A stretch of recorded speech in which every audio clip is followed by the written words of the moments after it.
Just a reminder, you can catch me recording this podcast live on AMP. AMP is a new live radio app that lets you call in and chat with me in person while recording.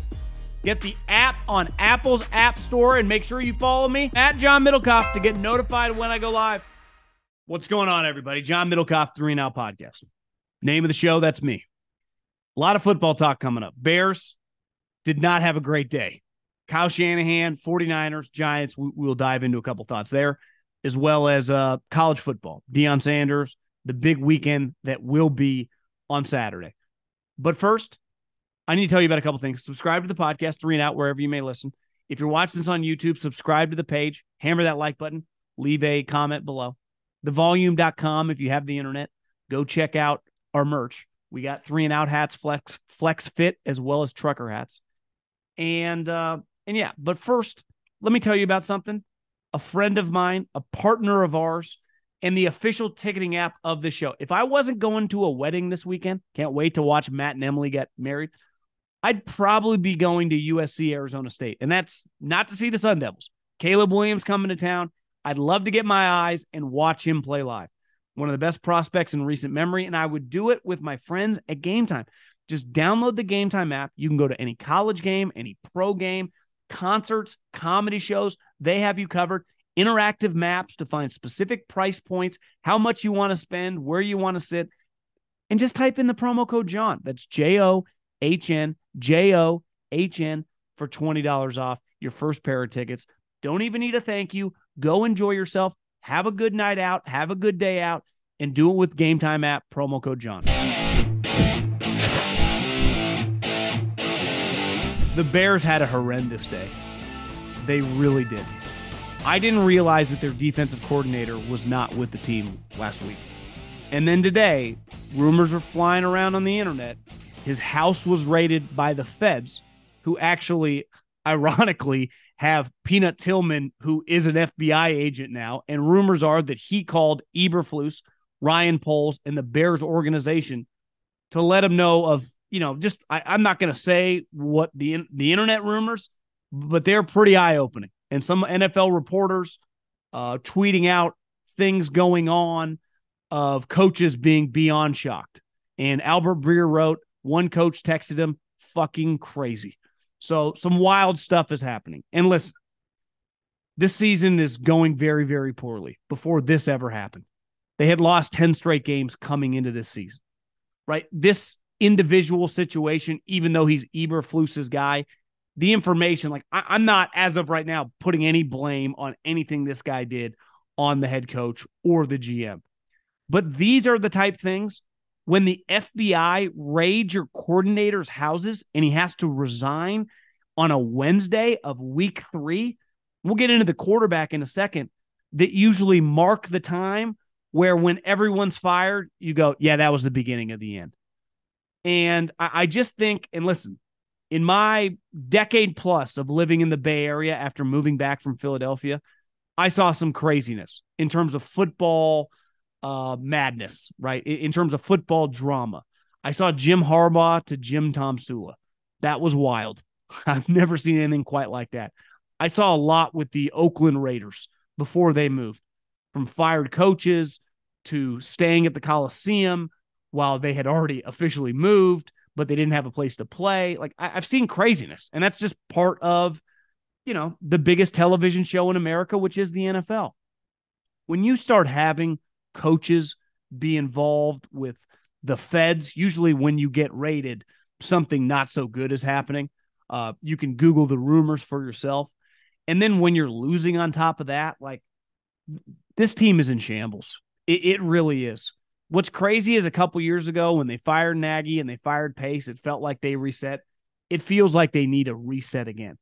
And I don't blame the coach or the GM for the quarterback, who had a rough day as well. And the comments, which maybe you've seen by now, he essentially, at least through his words, blamed the coaches for his, that's the excuse he used for playing basically as a robot and not being himself. And I didn't even take it as he was driving a bus over the offensive coaching staff. I took it as more he was admitting, I can't run an NFL offense. Because if I was an NFL team and I get a quarterback like Justin Fields, we know he's a remarkable runner. We know his running is at the upper echelon of all-time athletes in the NFL. Led the league in rushing last year. You just watch him last year ripping off runs, his speed. It's high end in a league full of elite athletes, right? But to sustain playing quarterback and to give the team that you play for like the willingness to one day want to extend you and give you a second contract, you have to prove that you can play in the pocket. It doesn't mean that you have to stay in the pocket the entire time. Last I checked, Josh Allen's running around all the time. Same with Lamar Jackson. Hell, Mahomes scrambles constantly. Russell Wilson has like 3 contracts based on scrambling around behind the line of scrimmage. But you have to prove that you can throw. And to me, Justin Fields, I was wrong on him. Loved him coming out of college. How could you not? 6'3", that size, that speed, that arm strength. You watch him in the NFL, he looks overwhelmed. He looks like a robot when he attempts to throw. When he doesn't attempt to throw and he just has a run play called or he looks at his first read and then just takes off, like, yeah, that's not proving anything to me that we don't already know. I can't have my quarterback playing like that. And I think, listen, when he said that comment, he clearly saw the backlash, and then he held another press conference at his locker. I'll defend him from this sense that if I was 23, 24 years old, and the only thing in my life I'd ever had was success, high school superstar, 5-star recruit, goes to Georgia, and then he transfers to, wait for it, Ohio State, where he leads them to the playoffs and beats Clemson in a playoff game where, if memory serves me correct, he threw 6 touchdowns. And he, quote-unquote, fell in the draft to 11. So this is a guy who's used to having success. And now you watch him, not only is he struggling, his team sucks, and it's a disaster. Now his defensive coordinator's resigning. You got Fed agents all over the place. He looked like a guy that's overwhelmed, which is understandable. Young people can get overwhelmed. The problem is, at this position, the standard is so freaking high. You are measured against. Do you handle yourself like Mahomes? Do you handle yourself like Trevor Lawrence and Lamar Jackson and Jalen Hurts? Because when I watch those guys handle the good times and the bad times, you always come away impressed. He's like, yeah, he handles it. And you never think like, oh, playing robotic. Obviously, to be a great player, and I would say to be good at your job, no matter what you do, you have to take, the basics of whatever you're doing and also put your personality into it, right? Whether it's a sales meeting, whether you're selling a car, whether you're building a house, whether you're doing a podcast. There are some basic elements that are always going to stay consistent. And then you kind of have to just use your instincts. Welcome to life. Welcome to the real world. Like, part of playing NFL quarterback is Mahomes knows he's got to make throws from the pocket for the Chiefs offense to be good. But he also knows, a third of the plays are going to fail, going to be against a defense they weren't expecting, and he's got to freelance. So you have to play without having to think. But part of the reason you don't have to think is because you're so prepared and ready to go in the game. And let's face it, the other thing is, part of being a quarterback, even if you have the skills, it's really, really difficult. And some guys get overwhelmed because the amount of stuff that you have to be able to do just to make that completion from the pocket is absurd, right? The level in which you have to play to be considered average in the NFL it's very, very difficult to achieve. And I've seen a guy through 2 weeks, and even last year, that is just a little overwhelmed if he can't run. And Steve Young said this a long time. If you want to sustain at quarterback, he had to learn, I couldn't just rely on my legs. I had to be a good passer. And obviously he became, before Drew Brees, the most accurate passer in the history of the league because he had to win from the pocket. And I think when Justin Fields is saying the coach has made me robotic, you can be like, well, the play calling, the offensive scheme. No, they're just asking you to complete basic routes. Because if we want to be successful long-term, you have to be able to do this. And maybe this week they'll just run them a bunch and it'll be like, maybe they'll win. That's not a sustainable way to play. Hell, they played that way last year and they lost 10 straight games and ended up drafting number 1 overall. So Eberflus, I'm not blaming him for Justin Fields. Hell, at the information we have right now, I'm not blaming him for his defensive coordinator doing who knows that, the feds raiding everything that he's a part of. But these are the type things that you look back on and go, God, that's when it really started to unravel. And we already thought they were in shambles. But Wednesday, September 20th, was not a good day for the Chicago Bears. For a limited time, you can save 40% on NFL Plus premium annual subscription when you sign up through Plus Play from Verizon. Plus Play is a platform where you can shop, manage, and save on the subscriptions you already love, like NFL Plus. With NFL Plus Premium, you get access to live games on mobile, NFL Red Zone, NFL Network, and more. So you can watch multiple games all at once on any screen around you for updates. Never miss a touchdown. And for fantasy football players, NFL Plus Premium makes all the difference. Access to programming like Fantasy Live through NFL Network, Red Zone for tracking player performance on Sunday, access to live local primetime games, access to Fantasy Plus. Just go to Verizon.com/NFL to get NFL Plus Premium today. It's 40% off an annual subscription. That's just $59.99 for the full season. Get it before it's gone.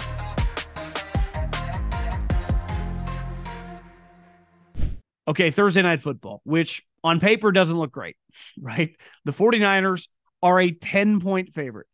The Giants are missing Saquon Barkley. They're missing, Thomas, their offensive lineman. They got several guys out. They are expected to not just lose, but to lose big. I'm going to say a couple of things about the 49ers. And one thing in general, and I'm guilty of this. I promise you I am. Is I say this all the time late in the season, like we worry way too much, and it's my job to say what happened and give opinions on the games. But Thursday night, Kyle Shanahan talked about this at his press conference on Tuesday, how insane this week is. He said the first time he saw the players was, after they fly back from LA, was on Tuesday, like a little before lunch, and they give him the game plan, and they go into a meeting. And he said, guys, when we come out, today is Wednesday on a normal week, and when we come out of this meeting, it'll be Thursday. And then by the time we go to walkthrough, it'll essentially be Friday. That's how fast this week is going. Like, it's not normal. Football is a lot like the military. It's very regimented. And every single week is set to a T, right? Monday, Tuesday, Wednesday, Thursday, Friday. From game plan handout to what you do at practice on Wednesday, what you do on practice on Thursday, red zone, third down, whatever. It's all very similar team to team. But Thursday, and listen, I'm not anti-Thursday night football, right? It doesn't necessarily impact me. It's actually good for my job because it gives me another night to react to games. And as the Kelsey brothers said on their podcast, it's actually good the moment you win that game because you get a mini bye. And financially, it's been very rewarding for everyone involved in the NFL, players, owners, and coaches. They're all making more money because these networks are paying more money, i.e. Amazon, for this package. But this week, and I got to be very careful of doing this. Like last week when we reacted to the Eagles, who did not look great, the difference, though, I would say on early Thursday night games is that like Kyle Shanahan and Brian Daboll, just like last week, Sirianni and O'Connell, had been preparing for that opponent since the summer. If your first Thursday night game is week 10, you're not preparing in the offseason for that Thursday night game, right? Because think how much stuff is going to change through the first 9 games of the season. So you do get a big advantage from a coaching staff standpoint playing that first game. Obviously, from a player standpoint, you have a little less wear and tear on your body. But I think we got to be careful about overreacting to the games. I do think it was fair last week with the Eagles because it had been the same thing week 1 when you'd had all off season to get ready for the Patriots, right? The offense looked a little off. But ultimately, the goal of this game, and obviously the NFL is a lot different in college, no style points, just win the freaking game, right? The Giants, the only thing anyone will remember if they end up going 10-7 is that they beat Arizona. Not that they were down 20-0, not that they came storming back and scored, 31 points in the second half. They won the freaking game. So if you win a Thursday night game, especially as a road team, incredible accomplishment. The later in the season it goes, you could win the game 2-0. That's the only goal. The one thing with the 49ers, though, is last week, Christian McCaffrey did not come out of the game. Literally every other offensive star on the Niners constantly rotates. Kittle comes out of the game. Obviously, Debo and Ayuk come out of the game. Obviously, offensive linemen stay in the whole time. But McCaffrey never came out of the game. No one else got another carry. And I do wonder if there's part of Kyle Shanahan that wants to get Christian McCaffrey the MVP. And I would say early in the season, there are a couple guys, non-quarterbacks, and we know how difficult that can be, that just have a chance. I don't want to say you'd feel good about it, but I would say Christian McCaffrey and Micah Parsons, given the years they are trending to have, the amount of touchdowns McCaffrey is going to score, the amount of primetime games and bright light plays he's going to make, Micah Parsons feels like he's headed for 25 sacks and 58 TFLs and maybe a pick and a bunch of fumble returns. His year could be awesome. Both those guys, which usually defensive player of the year and offensive player of the year, I do think could get their way into the MVP conversation. And I'd put them in right away, right? But you got to do it a little longer. And it's very difficult because quarterbacks typically win it, right? They actually always win it. I do wonder if Kyle Shanahan has to balance. Listen, McCaffrey, the moment the 49ers got him, it's one of the great trades I remember.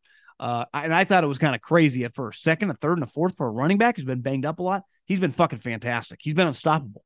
I tweeted out on Sunday when they were playing the Rams, is this what it felt like to watch Walter Payton? I mean, he's breaking tackles. He's running around guys. He's freaking awesome.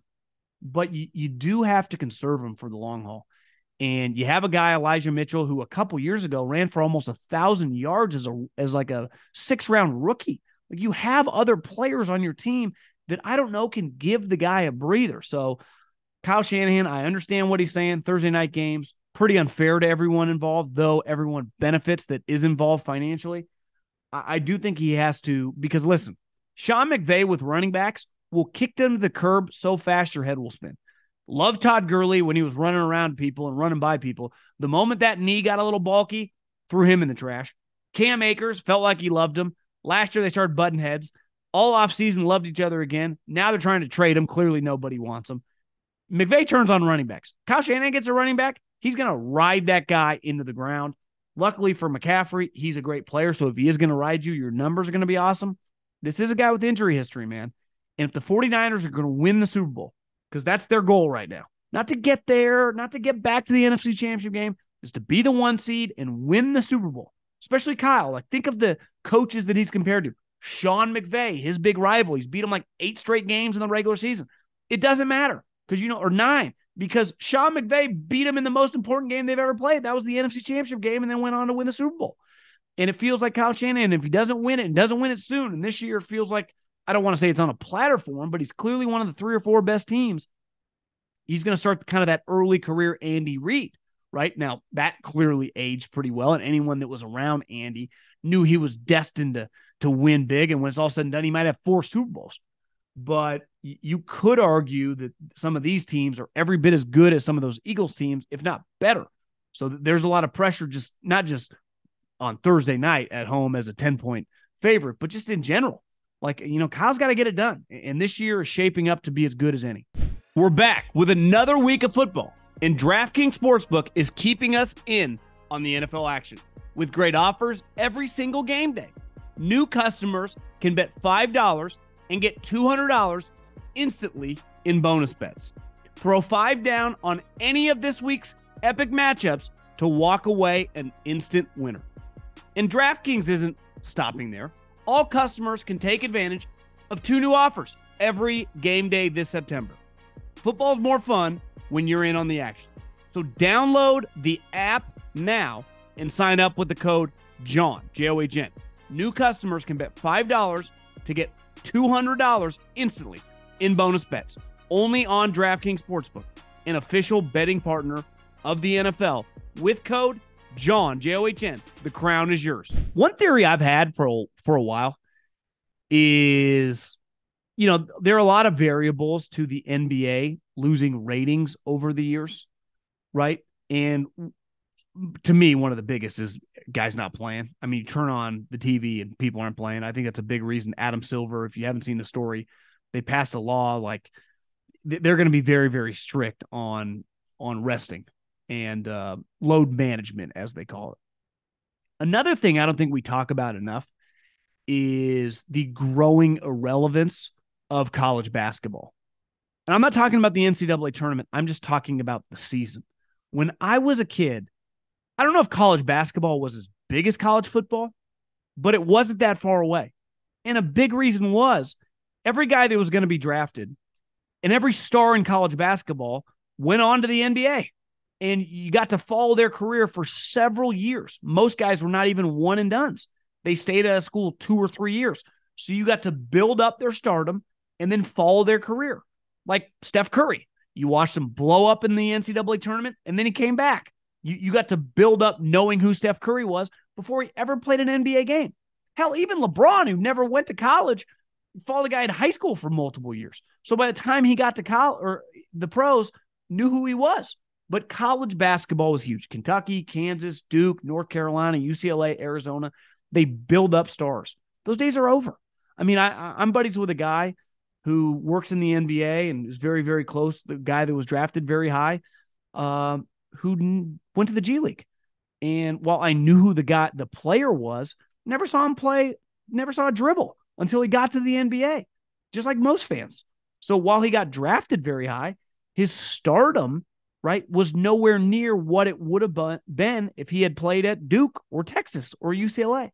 And the one thing college football has really going for it is we obviously gamble on it and watch it. You saw Deion's rating, over 9 million people watch that game on Saturday night, not including me. I didn't watch a snap because I was watching the Dogs kill Arizona State. I might like a redo on that one. But because when you play in college football, like Caleb Williams, when he's drafted, we will have several years of watching him play. Even non-football powers, the moment they get some sweet NFL prospect, like Duke, they got a quarterback. People just kind of paying attention. North Carolina, Drake May, you're kind of paying attention. Then some of the blue bloods, when they get guys like Caleb Williams or Oregon with Bo Nix, we're definitely watching. And you get to build up their Marvin Harrison Jr., all the guys at Alabama over the years. Is like when Julio Jones or Amari Cooper is drafted on whatever April 30th of whatever draft they're in, you know the player. You have a long history with the player. You've watched them play several games. And the NFL greatly benefits from that. They basically get a free minor league system to develop stars on Saturday. This is the problem. Like, I love golf. Live Golf was never going to be sustainable because once they bought the stars, if people stopped going over there, they were never going to be able to develop new stars. Like, how do you become a star in golf? Well, you beat Tiger Woods, you beat Phil Mickelson, you beat John Rahm or Rory McIlroy. That helps build you up. Why Victor Hovland, for example, if you're a golf guy, has become a star because he's been beating all these guys, right? So in college football, really benefits the NFL. Now, I could sit around from sun up till sundown, like I would imagine many people listening, and watch football from Saturday till Sunday night. Obviously, some people listening, once you get kids, once you get priorities, it becomes a little difficult. Hell, once you get serious girlfriends, you got to pick your spots, especially because I really make my money on the NFL. If there's not a game I want to watch, we can go to lunch, right? Even though it's like, I kind of want to watch Minnesota, Nebraska. But I'm a sicko. But this weekend has a chance to be pretty awesome. And I mentioned this earlier in the week. I was texting around, talking with people this week. I think it would be gross negligence if I was a GM to not have, at minimum, one of my scouts at the Colorado-Oregon game and at the Notre Dame Ohio State game. And texting around, I would expect, I had one buddy said that not only does he think every team will be represented at one of those two games, he thinks a ton of teams will send multiple guys. Notre Dame having this quarterback who's just a fascinating, polarizing guy. Shedeur Sanders, you've probably seen the viral clip where Deion says he doesn't want to lose him. I saw Joel Klatt said maybe they could get him $10 million next year. Which, listen, $10 million is a lot of money, but when you're the number 2 overall pick, which Shedeur easily could, at worst, be the number 3 pick, you're getting $35, $36, $37 million guaranteed immediately, and your clock starts to sign your second contract. But regardless, everyone's paying attention to this. And like I said, the NFL greatly benefits. I'm greatly interested. I can't wait to watch. But this is money-making season for these guys. It's often why, when guys sit out or don't play in the bowl game. Well, if you're Caleb Williams and they miss the playoffs and Caleb sits out the bowl game, he has nothing to gain. But if you're a 4th-round pick, if you're a 5th-round pick, the way you improve your stock, like if you're Bo Nix, go out and make plays. The games is what you're judged on. That's how you're judged. And I'm fascinated to watch this play out. We've been talking about Sam Hartman, how he's going to look in this spot. It's going to be fun. And college football really matters. What Deion's doing is incredible. I thought the overreaction to the hit was a little crazy, and I thought it was a little disingenuous from some of the old school players who I would say most of them were apart on one side or the other of just some crazy shit, right? When people say things to you and drag your coach through the mud, start belittling your team, usually in the history of football, the football I know, high school to college to the pros, some cheap shots go down. Part of the sport. Part of the league. This is not European soccer here. I mean, this is football with pads where people are tackled to the ground. So was I shocked? Again, I didn't see it live. I guess there were some other skirmishes. Of course those guys were going to draw a line in the sand. This is the sport of football. Cheap shot? Of course it was. The guy needs, some of these takes, he should be kicked out of football, suspended forever. It's like, give me a break. He hit him in the chest. I saw someone retweet the video in the national championship when Florida played Oklahoma, and it's in the Netflix documentary of Urban Meyer and Tebow. There is a hit in that game where I forget the Florida DB's name. He hits the wide receiver so hard. Could have killed him. I can't even imagine if that play happened now. All the players from the 90s would want like college football shut down. It's like, guys, half of you guys did that. So listen, I never overreact to violence in football or when someone crosses the line. It's the nature of the sport, right? Doesn't mean it's right, but it's part of the deal. And it happens way more than any of us want to admit. I'm just glad that this many people have takes on college football. And listen, like the one thing with Deion, he's added an element of just interest. He's made a program that did not matter, completely irrelevant. You couldn't have paid anyone to watch Colorado State last year when Carl Durrell and company was robbing the university. Carl Durrell last year was making almost $4 million. Give me a break. You talk about highway robbery. Deion made it not just relevant, but must-watch TV, and it shows you. In America, we love drama. We really do. And we always have with television shows, and right now football is the number one television show in America. And Deion brought the drama. So whether you hate him, whether you love him, who cares? You're interested. And as someone that football pays their bills and loves it, I'm glad this many people love the sport. And I'm glad there are people like Deion that can move the needle and get people interested, right? And I'm glad that guys like his son are awesome to watch, that make it all worthwhile. Because obviously without, the star quarterbacks in college football this year, the ratings wouldn't be as high, right? If Shedeur Sanders wasn't any good, regardless of what Deion said, we wouldn't watch bad football. It's good football. It's very entertaining. It feels like future NFL quarterbacks because that's what they are.